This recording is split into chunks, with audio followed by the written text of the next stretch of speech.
Morning students, today we will read chapter 5 that is soil. Soil आप समझते हैं, मिट्टी। सो लेट्स रीड कि सॉयल क्या है, कैसे वो हमें हेल्प करती है, क्या क्या उसके सिग्निफिकेंस है, क्या उसकी इंपॉर्टेंस है ना। Soil is the upper most layer of the earth. This is the layer where plants and trees grow and is also the layer that we see on land. Soil जो है वो जो हमारी पृथ्वी है उसके ऊपर की सबसे ऊपरी सतह है.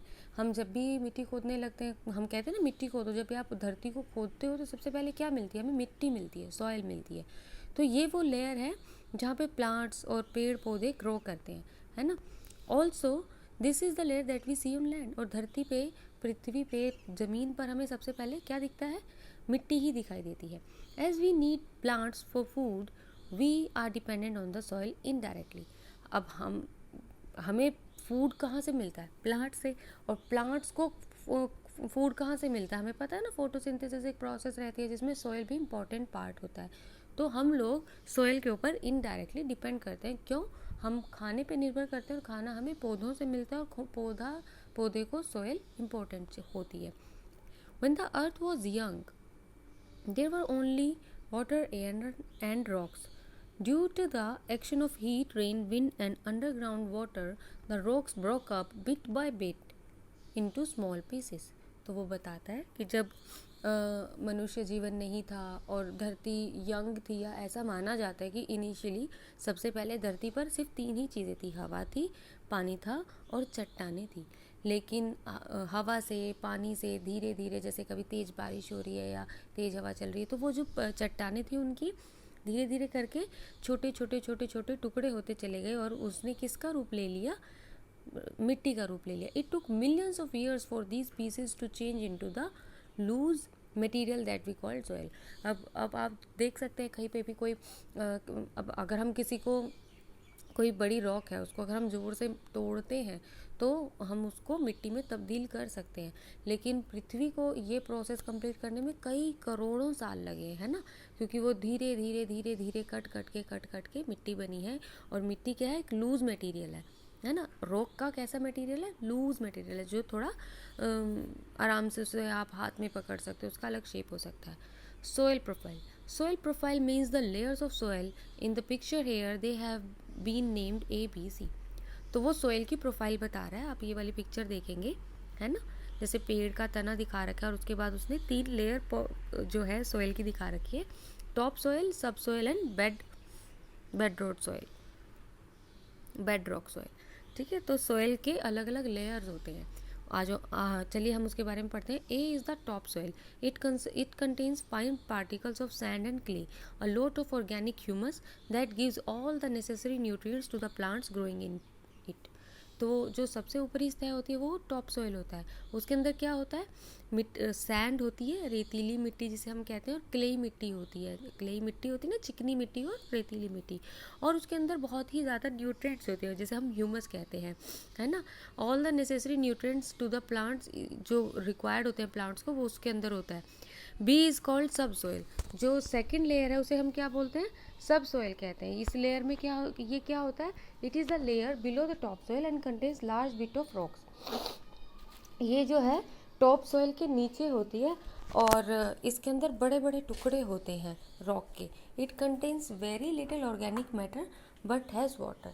इसके अंदर जो ऑर्गेनिक मैटर होता है, जो टॉप सोयल में बहुत ज़्यादा होता है, वो कम होता है, लेकिन इसके अंदर पानी रहता है. The roots of some big trees go down into the sub soil. जो बड़े बड़े पेड़ होते हैं, जैसे बरगद का पेड़ है, पीपल का पेड़ है, तो इनकी जो रूट्स होती हैं वो इसमें सब सॉइल में जाती है. पर ज़्यादातर जो छोटे पौधे होते हैं उनकी जड़ें कहाँ रहती हैं, वो टॉप सॉइल में ही रहते हैं. C is called bedrock and has large pieces of rocks. Sorry, there is not much water here. It is quite deep down inside the earth. जो थर्ड लेयर होती है जिसे हम बेड रॉक कहते हैं, वहाँ क्या होता है, वहाँ बड़ी बड़ी चट्टानें ही होती हैं. वहाँ ना ज़्यादा पानी होता है और बहुत गहराई में होता है, और न्यूट्रिएंट्स तो हमारे जो सब सोयल है उसमें भी कम ही होते हैं. So this was about the soil profile, 3 layers of the soil. Now comes the soil erosion. The top soil is soft and loose. जो आप देख सकते हैं टॉप सोयल जो है वो सॉफ्ट होती है. Excuse me. जो टॉप सॉइल होती है वो सॉफ्ट होती है और लूज होती है ना, जब हम खोदते हैं तो हम उसे आराम से उठा सकते हैं, उसके कट जो है होते हैं वो लूज होते हैं। So it often gets carried away by the strong winds, और इसीलिए वो हवा, अगर तेज़ हवा चल रही है तो मिट्टी उड़ती है ना, तो वो वही बोल रहा है, और अगर तेज़ पानी है तो वो भी उसे अपने साथ बहा के ले जाता है। The removal of top soil by forces of nature such as wind and running water is known as soil erosion. अगर हवा से या किसी भी नेचुरल चीज़ से, किसी भी फोर्स से अगर मिट्टी का कटाव हो रहा है तो उसे सोइल इरोजन बोला जाता है। जैसे तेज पानी से या तेज हवा से जब मिट्टी का कटाव होता है तो उसे हम रिमूवल होता है तो हम उसे सोइल इरोजन बोलते हैं। After the soil gets eroded that land no longer remains suitable for growing crops. जब आपका जो टॉप सॉइल है अगर वो निकल जाती है तो वो इरिगेशन के लिए, किसी फसल उगाने के लिए इतनी लायक नहीं रहती है। क्यों? क्योंकि टॉप सॉइल में ही हमारे ज़्यादातर न्यूट्रिएंट्स होते हैं, वो न्यूट्रिएंट्स निकल जाते हैं तो उसकी जो उर्वरक शक्ति होती है वो ख़त्म हो जाती है। वो वही बोल रहा है, it loses its fertility and farmers reap poor harvest. वो फर्टिलिटी कम हो जाएगी, है ना, उर्वरक शक्ति कम हो जाएगी, तो कैसी हार्वेस्ट होगी, कैसी फसल होगी, पुअर हार्वेस्ट होगी। Land affected by soil erosion cannot produce enough to feed all the living beings who dwell on it. और जिस ज़मीन का सॉइल इरोजन हो गया है ना, ऐसी लैंड का जिसका सॉइल इरोजन हो गया है, वो इनफ नहीं प्रोड्यूस कर सकती, उसमें ज़्यादा अच्छा खाना नहीं बन सकता, तो जो उनके उसके ऊपर लिविंग बींग्स रह रहे हैं तो वो अच्छे से उसका भरपेट नहीं कर सकता है।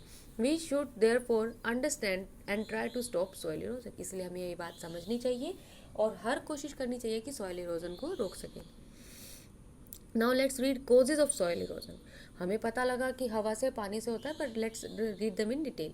Soil erosion bye rain water. Rain water से सॉइल इरोजन कैसे होता है? The rain water reaches the reverse. Rain water जो होता है, बारिश का जो पानी होता है, वो नदियों में जाता है। As it flows it cuts soils and forms hollow waterways. अब नदी में जाएगा तो आप समझते हैं कि जब तेज बहाव हो जाता है तो नदी के किनारे कटने लगते हैं, है ना, और क्या हो जाता है, होलो फॉर्म करता है वो पानी के रास्ते के लिए। These waterways becomes wide and deep in plains. Plains में अब नदी का पानी है, वो सॉरी बारिश का पानी है, वो कहीं से भी निकलता है ना, एक ज़मीन के ऊपर भी वो एक छोटी छोटी नदी कहीं से तो निकलेगा ना, रास्ता बनाएगा ना, तो वो प्लेन लैंड को, प्लेन्स को काटते हुए एक वाइडर करने लगता है और डीपर करने लगता है, तो एक नदी टाइप वो बना देता है। By the force of raining water the top soil is carried away. और इस वजह से, क्योंकि पानी का बहाव भी होता है, तो ऊपर की सतह की जो मिट्टी है वो बह जाती है। Thus soil is eroded by rain water. इसीलिए रेन वाटर से जो सॉइल है वो इरोड हो जाती है। Soil erosion by running water. Rivers, as they flow down the hills, wash away fine sand, mud particles, and minerals and gradually deposit them in the plains.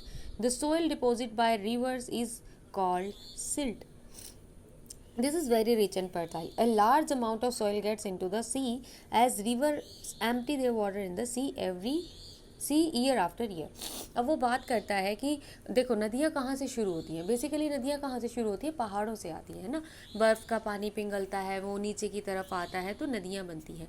तो पहाड़ों से जो पानी हमारा प्लेन्स पर आके रुकता है ना, तो वो उसके अंदर क्या होता है, पहाड़ों का जो टॉप सोइल है वो इरोज होके आ रहा है, तो वो तो अच्छा है। अगर वो प्लेन्स पे डिपॉजिट हो जा रहा है तो उसके अंदर जो उर्वरक शक्ति होती है वो बहुत होती है, तो उसको क्या कहते हैं? सिल्ट कहते हैं। जो सोइल जो रिवर्स डिपॉजिट करती हैं प्लेन्स पे आके, उसको कहते हैं सिल्ट। उसकी उर्वरक शक्ति बहुत अच्छी होती है। लेकिन क्या सारी नदियाँ प्लेन्स पर ही आके ख़त्म होती है? नहीं, ज़्यादातर नदियाँ समुद्र में जाकर ख़त्म होती हैं। तो वो जो सारी टॉप सॉइल है जो पहाड़ों की है या प्लेन्स की है, तो वो उसकी सारी जो अच्छी फर्टाइल जो गुण होते हैं वो सारे सी में चले जाते हैं। Excuse me. Soil erosion by wind.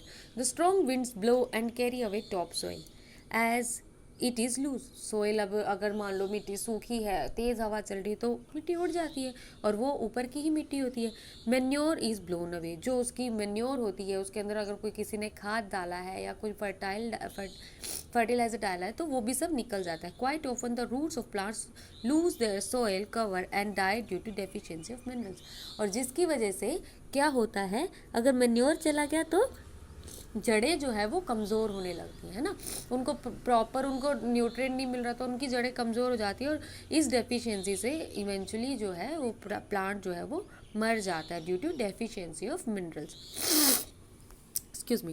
Soil erosion by deforestation. The roots of plants bind the soil tightly and prevents its erosion by force of nature. है ना. अब जो पेड़ हैं वो क्या करते हैं, पेड़ों की जड़ें जो है मिट्टी को जकड़ कर रखती है ना.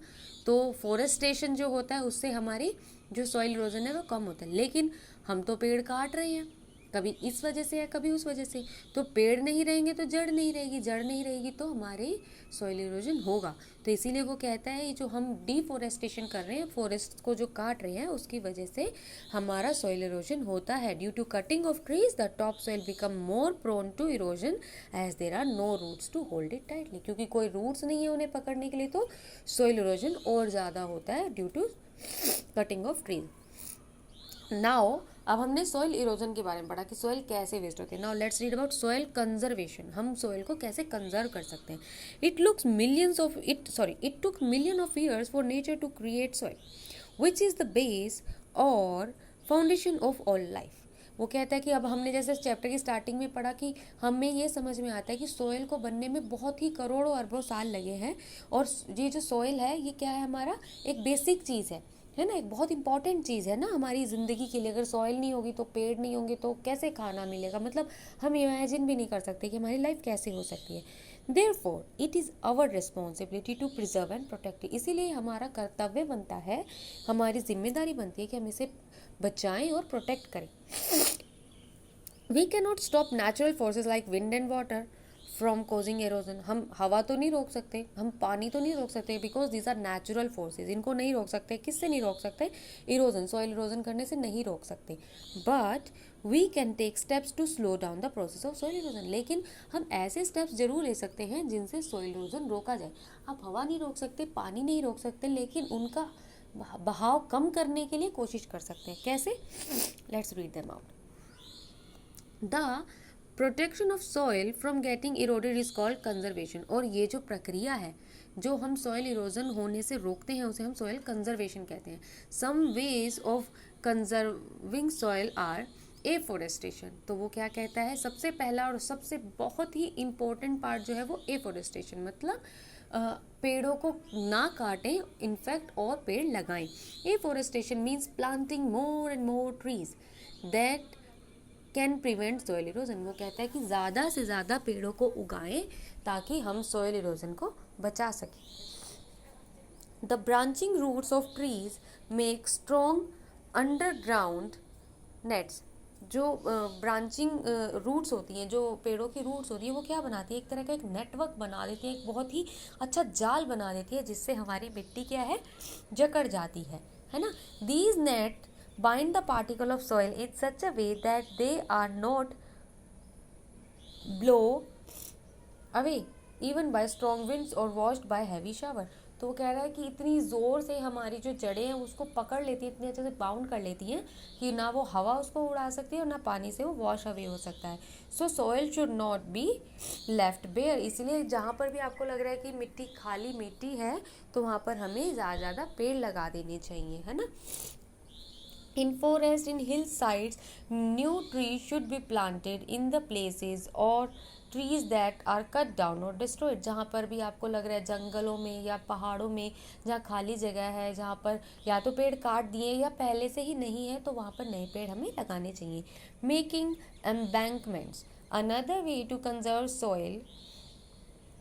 मैंने ऊपर का पैराग्राफ नहीं पढ़ा. Shrubs and trees should be planted along the banks of river in order to save the soil from the action of fast flowing water and floods. और हम दूसरा क्या कर सकते हैं कि जंगलों में पेड़ लगाओ, जहाँ खाली जगह में लगाओ. दूसरा, हम जहाँ पे नदियाँ हैं उसके किनारे पर भी अगर आप पेड़ या छोटे छोटे श्रब्स लगाते हो तो उनकी जड़ें भी पानी को मिट्टी को बचा के रखेगा और वो जब नदी बहती है तो उसके कटाव से बचा जा सकता है ना. Making embankments. Another way to conserve soil is by making dams and embankments to prevent washing away of soil by water. A dam built on a fast flowing river stops the flow of water. Large amount of water collects in the reservoir, which is then used for various purposes such as generation of electricity, irrigating the fields etc. तो वो क्या कहता है कि अगर आप dams बना रहे हो या कोई मतलब एक बड़ा सा कोई रिजर्वेयर बना दे रहे हो जिसमें हम पानी का बहाव कम कर सकते हैं. मान लो पानी मिट्टी का कटाव कब होगा, कब इरोजन होगा उसका सॉइल का, जब फास्ट फ्लोइंग वाटर है. अगर हमने पानी की स्पीड कम कर दी, कैसे कम कर सकते हैं, डैम्स बनाकर, कहीं पे उस पानी को कलेक्ट कर कर. हमने पहले भी पढ़ा है, प्रीवियस क्लासेस में भी पढ़ा है, और हम जानते हैं कि डैम्स से वैसे भी बहुत उपयोग होता है. हम इलेक्ट्रिसिटी बना सकते हैं और उस पानी को हम कहाँ यूज़ कर सकते हैं, अपनी इरिगेशन में यूज़ कर सकते हैं.